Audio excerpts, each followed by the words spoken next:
Welcome to Healing Together. I'm Nicholas Boileau. Today I'm talking with Mary Van Doorn, whose journey through type 2 diabetes has inspired thousands of diabetic women. She's helped them overcome obstacles, take control of their care, and live richer and more fulfilling lives. We talk about what it's like to get the type 2 diabetes diagnosis and how it affects every part of your life. We discuss initial steps patients can take towards managing their health and how to partner with your doctor, and how even Mary faces daily challenges as a type 2 diabetic. I was really touched by Mary's energy, humility, honesty, and warmth. I hope you are too. So without further delay, here's Mary Van Doorn. How about we start with a brief introduction of you and your medical history so we can get a sense of what you're living with and your journey thus far? Sure. So I was diagnosed with type 2 diabetes when I was 21 years old. It was pretty unexpected. I was just going to the doctor for a routine physical, so I wasn't feeling bad or having any symptoms. I just hadn't been to the doctor in a long time, and she wouldn't let me leave without having blood work. And she called me and gave me the news over the phone, called in a prescription from what I remember. It's a long time ago. And, for a while, I didn't do very much to take care of myself. I was very young. And I think when you're that age, you sort of feel invincible. You don't feel sick. So nothing is going to happen to you if you don't take care of yourself. So I didn't. I just kept living my life the way that I was. And it wasn't until I was ready to start a family that I really started taking my health more seriously. But even then it was temporary. So it wasn't until more recently that I started making true lifestyle changes and paying attention to my long-term health care. And what precipitated the true lifestyle changes? I didn't want my kids to grow up with a mom that couldn't play with them. I didn't want to be a sideline mom.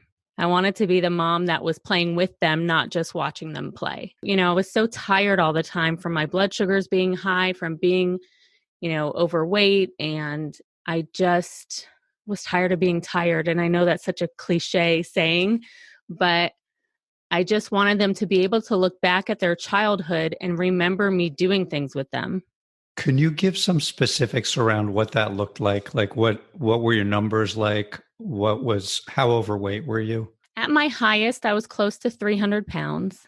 My A1C has ranged throughout my diagnosis, so in the last 20 years, I've gone from 5.6 during my pregnancies, which were always the best controlled because my kids' lives depended on it. And I've been all the way up to 11. Like I said, I was tired all the time. I would take naps, not because I wanted to, but because I needed to. I think there's a big difference there. Now I take naps because I want to. Playing with my kids, for me, I remember my son being maybe in second grade. He's in 10th grade now. And he came home from school and I had water balloons in buckets and we ran around the backyard throwing water balloons at each other. And that was something I would never be able to do before, is run around the backyard throwing water balloons with my son. Just because you would run out of breath or get tired or be achy and painy? Yeah. I just didn't have the energy to do that.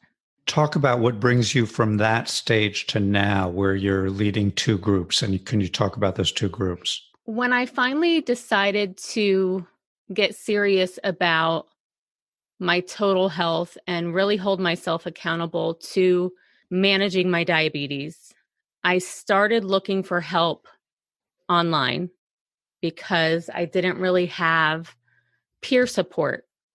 My mom was the first person with diabetes that I knew, the only one really that I had to give me advice. And she was wonderful when I was diagnosed and helped me so much. But I wanted people who were my age that I could talk to about what I was going through. And so, I went on Facebook and joined a couple of groups, and I just didn't like the vibe that I was getting. I found a lot of cattiness and meanness and judgment in a lot of groups. From diabetic to diabetic? Yes. And I feel like I'm hard enough on myself. as a mom, as a woman, as a wife, as a patient. And I just needed a place that was going to lift me up. I wanted to go to a group that was going to make me feel good, not make me feel worse. And I couldn't find that. And instead of, abandoning the idea that I was going to find support, I decided to create that support myself. And that is how Sugar Mama Strong Diabetes Support started. It just started with a couple of people that I knew on my personal Facebook who were living with diabetes, women. I invited them. I said, hey, I have this idea. This is what I'm going to do. Do you want to be part of it? That was almost 4.5 years ago. And we have now grown to almost 4,700 women worldwide, which is more than I ever thought it was going to be. And it seems like a lot of people felt like me in those other groups, because I hear it all the time from members how, I left all the other groups I was in because, they shamed me for eating this or that or whatever. I just feel like as women, we need to be supporting each other instead of judging each other, because there are so many different ways to manage this beast. We're all just trying to find our way. What does that look like when someone does fall down? What does support look like versus judgment? I think it starts with compassion. We've all been there. Nobody is perfect. Certainly over my 20 years, I've fallen down more times than I can count.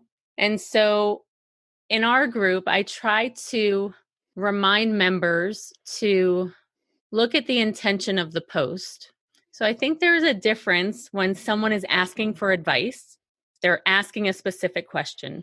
Is this a good recipe for me? Is it healthy? Is it, are the carbs right?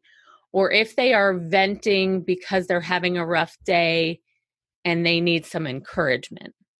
I think that's two different things. We have to just be aware of how we're supporting each other and how we are responding to someone's needs. And I think support looks like, I hear you, I see you, I get you, I understand you, I've been there, and I'm here if you need to talk. It's not do this, do that, you should have done this, you could do this better. And the notion of falling down, because I just asked, what do you do when someone falls down? I think even the notion of falling down might be the wrong way to look at the nonlinear journey that you have with your health. It's not really falling down. It's doing what people do, which is occasionally do exactly what they intended and occasionally not do what they intended. Well, and I tell my ladies in the fitness and wellness program all the time, there's no wagon. They always, that you fall off the wagon. There's no wagon. You didn't fall off anything. You made a choice, right? Right. You chose to eat ice cream today. So tomorrow you won't choose to eat ice cream. You didn't fall off anything. I think sometimes we give that one meal or one treat or one whatever more power than it actually has. And so we use phrases like I fell off the wagon to make it even longer of a period to stay off the wagon, when really, if we just dealt with the one ice cream cone and got on our plan the next day, then we would be set. Right. And making yourself feel worse is probably for most people a way to continue to do what they don't want to do, which, was wired into their brain over years of habit forming. So, and it's probably in many cases, it's wired as an emotional comfort. So if you make yourself feel worse, you're actually putting yourself in a position to need more of that emotional comfort than if you simply give yourself. Yeah, it's a terrible cycle. You wrote, this doesn't have to be a death sentence. Your actions matter. You're not alone. I'll be your partner. Can you talk about those things? I think that there's so much out there about the complications, and you read all these stories of people's experiences, and they can be scary. But I think you have a choice to live in that fear or to empower yourself to live the healthiest life that you can. I can't control the complications that may come my way. What I can control is how I fuel my body, how I move my body, what I think, my reactions, my behaviors. Those are the things that I can control. So does it have to be a death sentence? No, I can take care of myself the best way that I can and know that whatever comes my way, I did my part. And I think that, in terms of you're not alone, there are so many people who are living with this disease that are going through the same exact thing. We're feeling the same things. My ladies say all the time, how do you know what I'm thinking? I'm like, I know what you're thinking because I'm thinking it. I'm not a mind reader. It's just because I talk to them the way I talk to myself. We're all in it together. It's the same battle. And what do you mean when you say your actions matter? Every small choice that you make, even if you think it's insignificant, has an effect on your insides. Even if you don't see it externally immediately, when you choose a healthier side dish versus macaroni and cheese or whatever, that's a positive choice. It's an action. It doesn't have to be, oh, I went to the gym for an hour every day. It's drinking water instead of a Coke. That's a choice. It's an action that you're choosing to make small improvements. And all those little choices matter. And I think what you're saying is they matter because over time they build up to create really significant change. As far as I understand, a lot of behavioralists are finding out, discovering, and publicizing the fact that you can do tiny things on a regular basis and slowly rewire how you function in your life. Change is possible and doesn't need to be the kind of monumental change that people often expect when they make a New Year's resolution. Right? They'll pick some giant item like, I'm not going to have dessert this year. Right. And inevitably, you're at a restaurant a week later with a bunch of people and someone asks for 2 spoons and suddenly you're sharing a big dessert. Right. But what you're saying is maybe that week you didn't have dessert for 3 days, and that matters. It does matter. You were diagnosed 20 years ago, and you've had a lot of time to change the way you think about diabetes and change the way you behave in terms of your health. One of the questions you ask your audience is, what do you wish you were told? Can you talk about what you're hearing back and maybe even say what you wish you had been told 20 years ago? Sure. So I think it's very common that at diagnosis, many patients are not told much of anything. A lot are written a prescription for metformin, which is usually the first course of treatment, and sent on their way to find their own education, basically. I think a lot of people wish that they were told what diet changes they can make, what they should be eating, what they shouldn't be eating, what carbs do to your body. Some people don't even know what type of diabetes they have when I speak to them. How do you research if you don't even know what your diagnosis is? So you're hearing from people who've been to the doctor, who've been diagnosed with diabetes, who've been given a prescription and haven't even been told whether they're type 1 or type 2. Yes. I think sometimes doctors assume that patients maybe know the difference.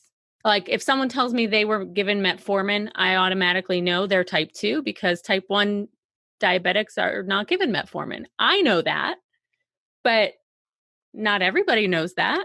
Sometimes it's just maybe skipped over.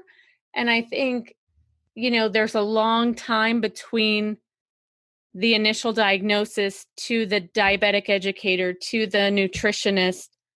Sometimes it's a long time between those appointments to where the patient is left kind of floundering and they're scared and they're worried and they don't know what to do.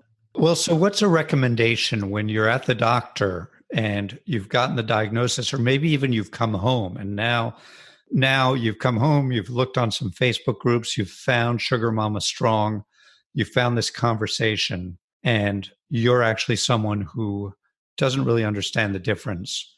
What is a recommendation at that point? What do you do to get yourself more educated so you understand what's going on? So obviously a Facebook group, even mine, is not a substitute for medical advice.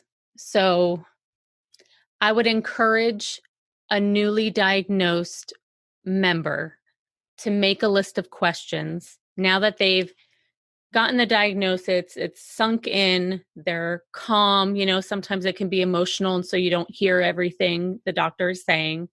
Make a list of questions. A lot of doctors have a portal where you can email and talk to the nurse or convey a message to the doctor. And I would send that email and say, these are the questions I have. Can someone call me? Because with that diagnosis comes a patient responsibility. I think so often and I did this for years, whatever the doctor said to do, I just did it.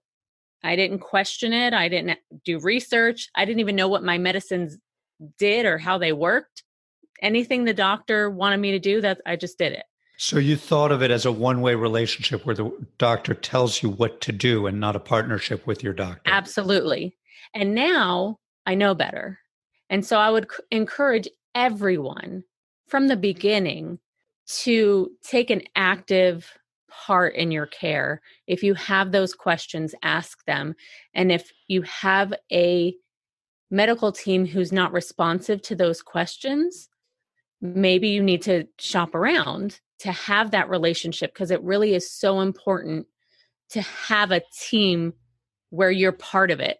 You have to be an advocate for yourself, because no one else is going to do that for you. We interview a lot of doctors on Healing Together, and I would imagine that most doctors would reflect this, that they're pretty excited when their patients are partnering with them in their care. While we go into the doctor often thinking the doctor has no time, the doctor is rushed, I don't want to ask this extra question. I think that might be a belief from like the 1950s. And really, a lot of doctors today are pretty excited when they can see you take control of your health and be a partner with them and ask really smart questions and become smarter and smarter during the course of your relationship with them. I have two quick stories in relation to this. One, not too long ago, I went to the endocrinologist, and for the first time, I would say it was probably in the earlier years of Sugar Mama Strong, when I was getting very into my self-care and research and all of that. And I went to my appointment feeling so empowered because I knew all of my numbers. I knew exactly what my medicine did. And so I actually had an exchange instead of just sitting there quiet with my head down, feeling pitiful. I felt empowered and ready to hear what the doctor was saying, and he was listening, and it was just such a different experience for me to walk out of there with my head held high instead of like, oh, he told me this or he told me that, how I would normally feel. All it took was just a little bit of effort on my part to really understand how my body works, testing my blood sugar regularly, and just trying, and it was such a great feeling walking out of there. Well, it's like you're on the same team together, working with a common purpose. It just happens to be that the thing you're teaming on is your health. Right. But you don't have to be the object in there while the doctor is the subject who's working on you. You're actually a teammate, and teaming on anything, working together on anything, whether it's building a shed or cooking together or working on some huge project, which happens to be Mary Van Doorn's health, is really wonderful to have a teammate in there, a teammate who's really smart and educated and can be helpful. Yeah. The other thing, I was in a car accident a couple of years ago, and I went to the emergency room, and, they had do all these tests and had me do the pee in the cup and did all these x-rays. And he said, I'm really worried about your blood sugar. It's, there's a lot of sugar in your urine. I'm a little worried about that. And at that point I had the continuous glucose monitor, so I knew my sugar was fine. And I said, I'm on Jardiance, and that's how the medication works. It makes you pee out excess sugar.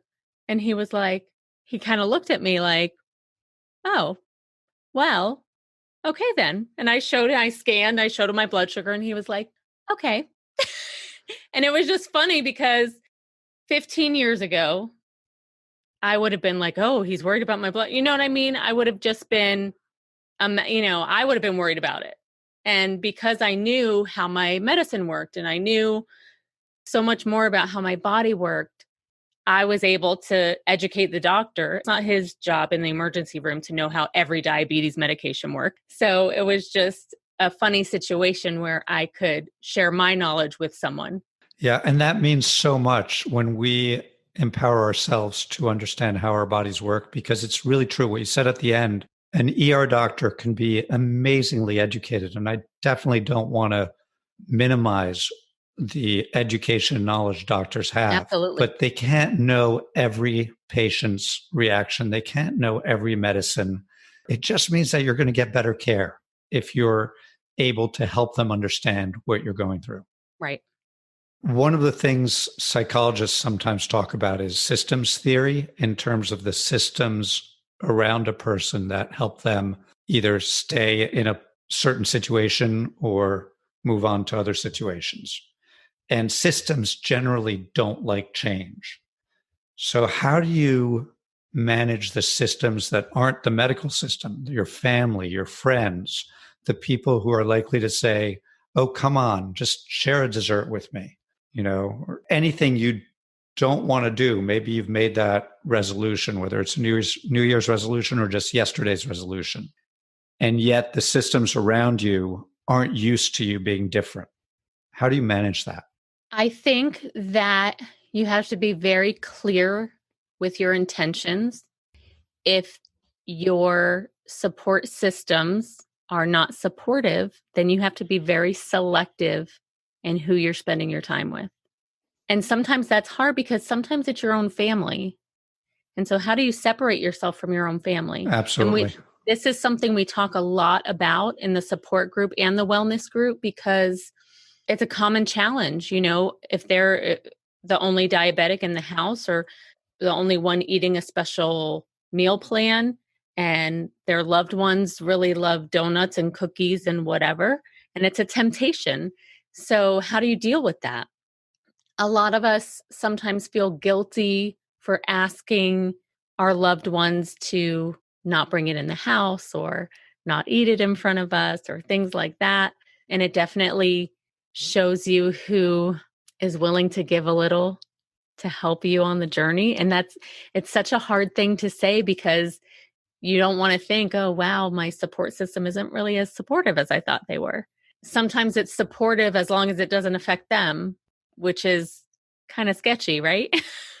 But at the same time, you can have strategies that you can talk to your loved ones about to make it doable for all of you.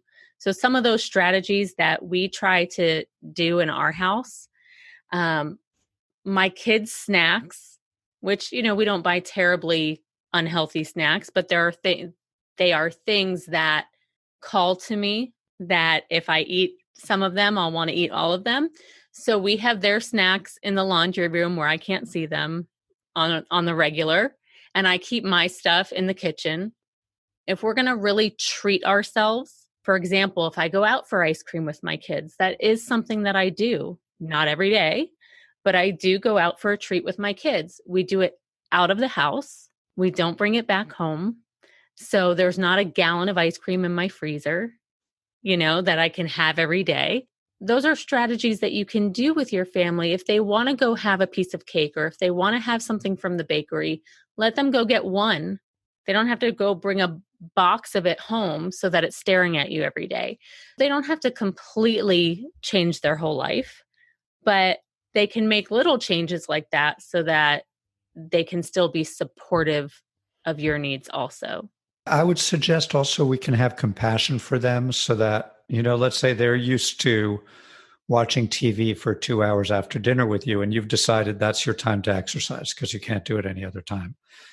And they miss you and they wish you were there watching TV. And I'm not sure what the solution is, except I think a little compassion might help a person feel like we're just both hoping for different things and we both have a different task ahead of us. And maybe their task is to do something without you, while your task is to say, no, I'm going to do my exercise, or I'm going to do whatever it is I plan to do instead of this activity we used to do together. Well, and I think it's a diagnosis of any sort is an adjustment for everybody.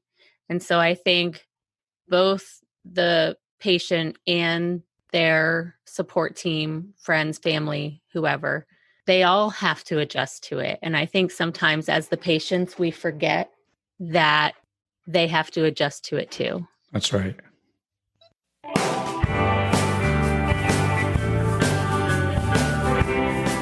Healing Together is sponsored by Healthenly. Healthenly brings together patients and caregivers who want to connect with people who've been there before. Healthenly is a place to get mentorship from someone who's been through what you're going through. It's not a doctor's visit, but it's so much more than a social media group, which, let's face it, sometimes don't provide the meaningful hand-holding we want. And social media can also feel like a place where you don't want to share what's really going on, because you never know what's going to come back at you. On Healthenly, you can find someone like you, we call them health angels, to provide advice and support and be your sounding board during a health challenge. Like one health angel, Stacy, who joined Healthenly to guide and support other diabetics.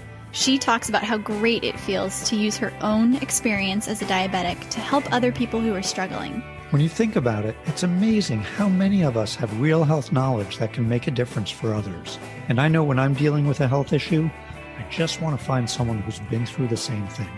Check it out. It's all free. Healthenly.org.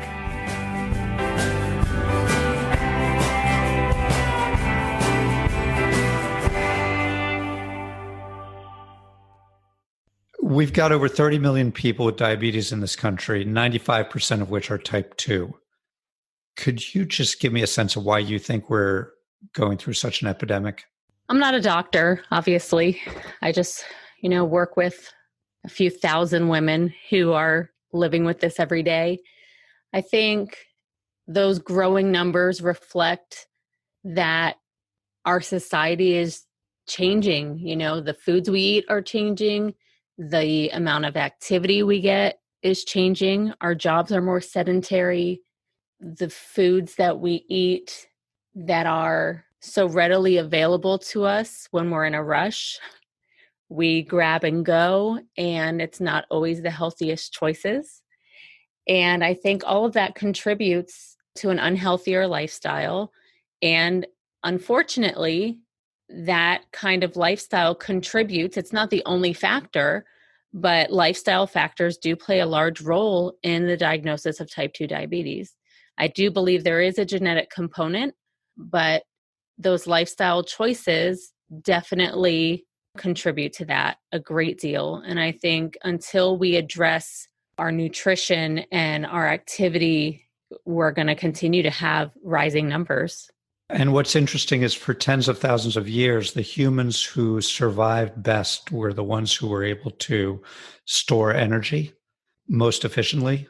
And in today's world, when most of our life is sedentary, the ones who can store energy most efficiently are the ones who are going to move towards being overweight and getting type 2 diabetes.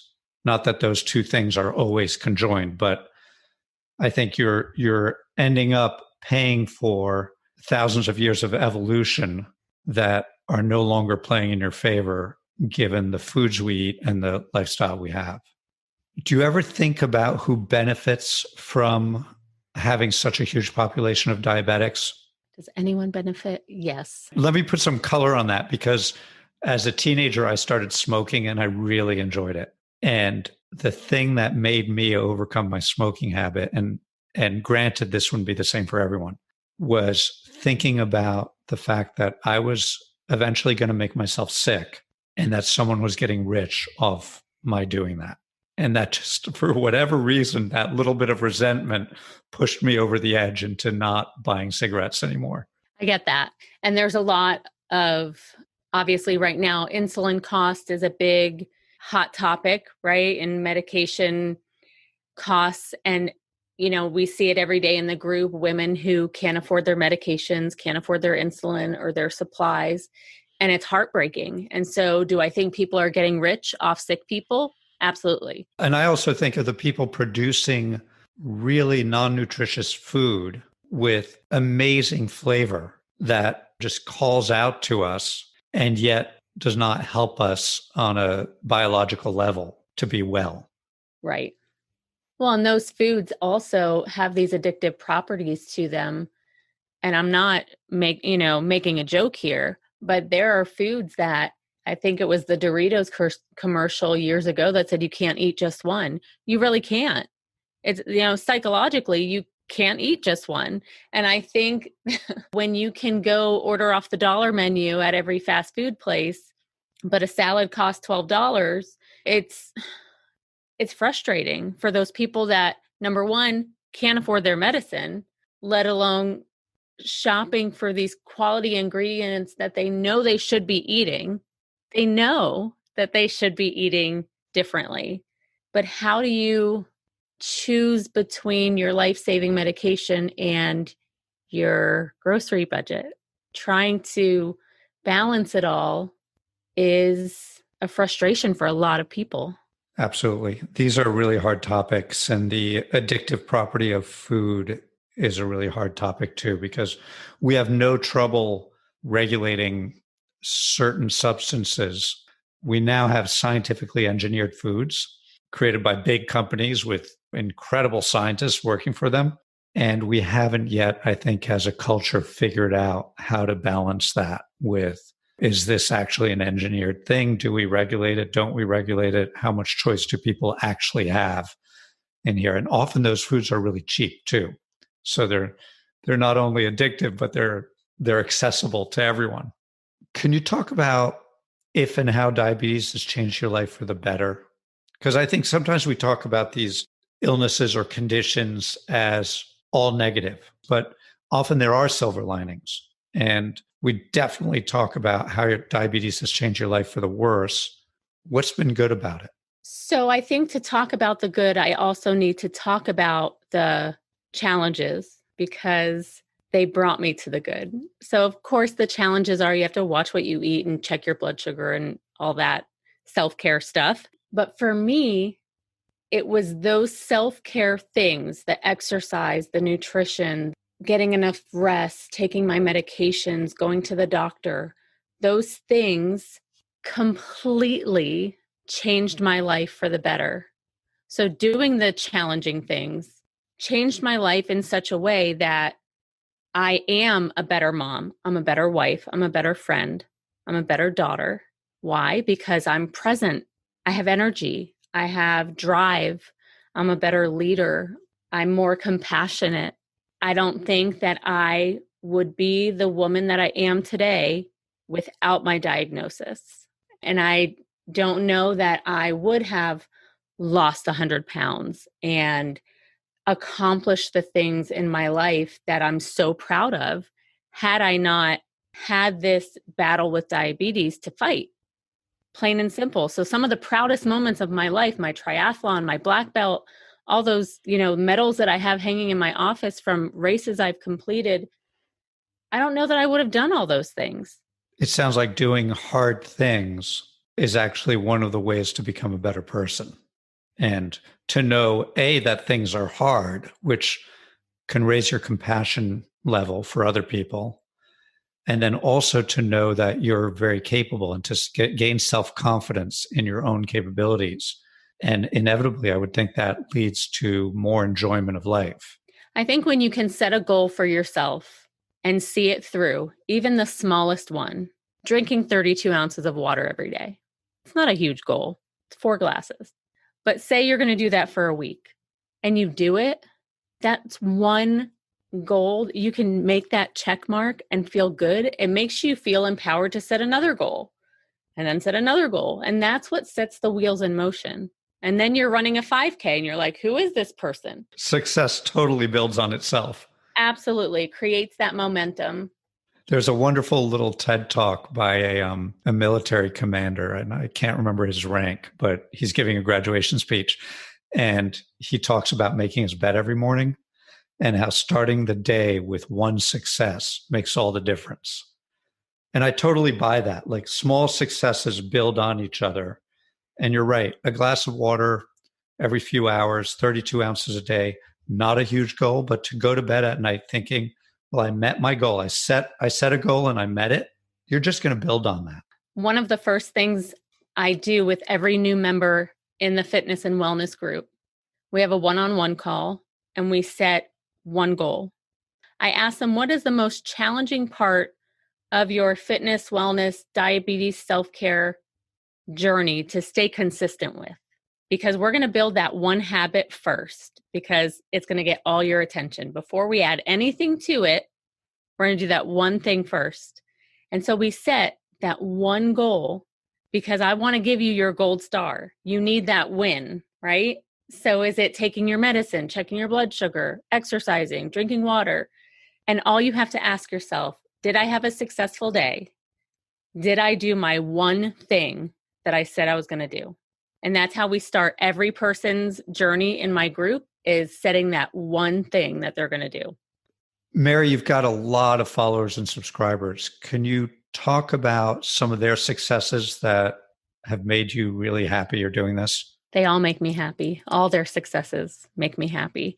I have, one lady who never exercised ever. And within our fitness and wellness community, she started what she calls happy hour, where she has an accountability group that meets on Zoom every single day. So the woman who went from never exercising now leads a small group of exercisers every day. They use my workouts, but they all meet together every day for happy hour and do their exercise. I have another lady who got off all her medication and now manages her diabetes with just diet and exercise. I have another who talks about how she used to need to use her arms and rock back and forth to get out of bed because she couldn't stand up and sit down without all these maneuvers. And now, because she's been exercising, can stand up and sit down. Does it really get any better than that? And you must feel amazing being able to bring this to other people.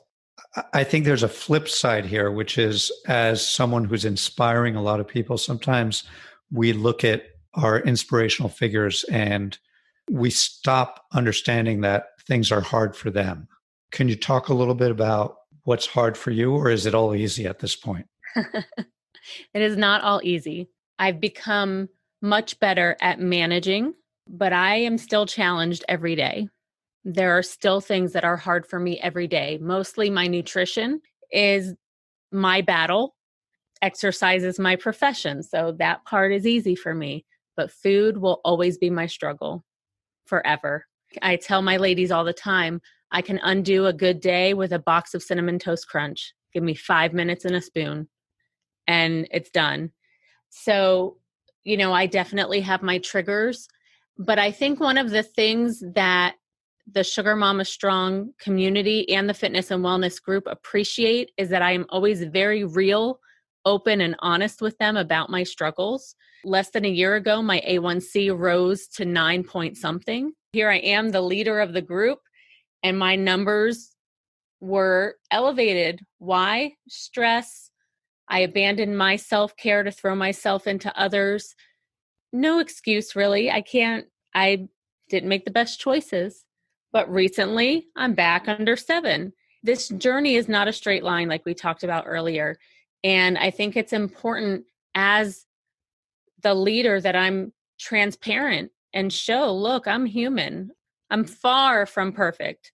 Yes, I show up every day, but I still have the same challenges as everyone else. And I am fighting this battle with you every single day. Would you say that being in service to others is also a motivator to care for yourself? For sure. It's easy to lose yourself in that. In the beginning, I threw myself into everybody else's progress that I forgot about my own. But I've recovered from that, I think. And I know that I need to keep showing up if I expect them to show up. Showing up for myself and sharing the real parts of my story is going to encourage them to share theirs. Really good words of wisdom. We think a lot at Healthenly about what it means to have purpose. And one of the things we worry about is people who've given up on themselves, but also have little purpose in serving others. And sometimes I think one of the pathways to caring for yourself is to actually feel useful. So if you can find a way to be engaged in service to others, it might lead, and I think there's a balancing point, as you say, you don't want to only be in service to others and forget about yourself. But knowing that you're useful and important can be one of the ways that triggers you to take care of yourself a little better. I think that's evident in the support community because people will encourage and comment on someone else's post, sharing support and words of encouragement. You can do this. And I think even if they're not thinking about it in that moment, later on, the wheels are turning and they're thinking, okay, well, I just said that to them. What am I doing for myself in this area? Mary, I know we're pushing time a little bit. I'm wondering if you have time for a few more quick questions. Sure. What's the best way to help someone who doesn't deal with diabetes understand what it's like to be in your shoes? This is always a tricky question because there are things physically that we feel that unless you experience it, you can't really understand it. But I think that there's a constant kind of Rolodex going on in our brain. There's that quote that says, a woman's brain is like having 50 tabs open on your internet browser. I would say the same thing for a person with diabetes brain. Has all these tabs open. It's their nutrition, their exercise, their carb counting, their medicine dosage, all of these things that they have to track all the time. So imagine everything you put in your mouth changing how you feel and having to think about that before you eat it, before you drink it, before you do it. I have to think about when I go outside, is my sugar going to drop from the heat? There's so many things we have to think about that people take for granted. I think education is key. And so the people who matter to you, spend some time sharing information. And I think that is the only way to really have a quality support system that's going to understand your new normal. That's really helpful because I think a lot of people don't really understand what diabetics deal with. And not only that, but there's a lot of stigma around diabetes. There's a lot of stigma around weight. And again, the two aren't always conjoined, but they often come together. We didn't talk about stigma at all. Maybe just a quick little, diversion here to tell me what you've learned about that. Well, so the stigma for type 2 diabetes specifically is that we did it to ourselves because we're fat and lazy and we should have made different choices. But listen, there are plenty of people in the world who are overweight who don't have diabetes. So there's something to be said for our bodies not working in the way that they're supposed to work. Diabetes and being overweight are some of the only conditions left on the planet where people feel like it's a free-for-all, that they can say whatever they want to say and it's free game. And I think it's such a shame because it doesn't help people. It doesn't help people want to change their lives when people are mean and unsupportive and nasty. In order to create change, especially in the lives of the people you love, you have to love them through it and support them through it. Right. And it's weird and just a sort of asymmetric the way if I come home and say, I've just been diagnosed with a cancer or I've got to have knee surgery, the compassion meter shoots up. But if I say I've got type 2 diabetes, I think you can't rely on the compassion meter shooting up. Well, and a lot of people will say, oh, no big deal, just change your diet and exercise. That's what we get. And it's so much more than that. That word just drives me batty. If it were just anything, we all would have done it already. Right. And you can answer to that. Oh, you want that Tesla? Well, just get a better job. Right. Just go make more money. Exactly. Top 3 things I want to learn and never forget if I've just been diagnosed with type 2 diabetes. Number 1, educate yourself. do the research, learn what your medications do, and be your own advocate. I think that all goes together. Number 2, you can do this.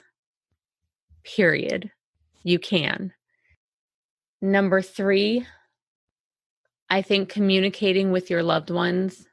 I know that's not a know this in terms of about diabetes specifically, but I think in order to be successful in your self-care, in your management, in staying, compliant to your medicines and your meal plan and your exercise, I think you have to have that core team of support who is going to help you. And I think that begins with honesty and communicating your needs to the people that are closest to you. Great advice. So last question, and we talked about the one goal that you sometimes tell people to start with, a small goal. If I could make one lifestyle change, think of it maybe as a cornerstone or a foundational change upon which everything else would build, and that would make all the other changes I want to make a little bit easier to accomplish. Do you either have one you'd recommend or examples of the one goal that other people have chosen? Everyone's one goal is different because we are all coming at this from different backgrounds and different, with different baggage and different challenges. But overall, we talk a lot about mindset in our fitness and wellness community because I truly believe you cannot live a positive life with a negative mindset. So if you are approaching your diabetes self-care, your weight loss journey, your self-care from a negative place, you're hating yourself through it, any results that you get physically are going to be temporary. So you have to start with loving yourself. And so if that means you need to do some self-help or personal development or podcasts or reading some books, to me, that is the most important part.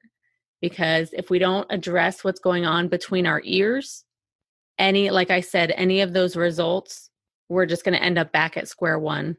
Great words of wisdom. Mary, tell us where to find you. So you can find me at sugarmamastrong.com. There are links to both the fitness and wellness group and the support group there. You can look me up on Facebook and Instagram at sugarmamastrong, and that should do it. Thank you. And thanks for talking to us. I think we're covering such an important thing that's visible every day around us in the street, but also one of the most invisible conditions that, a lot of people don't talk about, don't understand. There's not a huge amount of compassion, as we've said, on a social level, on a cultural level. So I really appreciate you taking the time to not only lead your groups, but to talk to us here. Thanks for having me. Take care, Mary. Talk to you soon. Healing Together is produced by Healthenly. Our theme song is Ramble, composed and performed by Ed Morneau. Our sponsorship music is I Saw You Coming from the Cape, composed and performed by Hallelujah the Hills.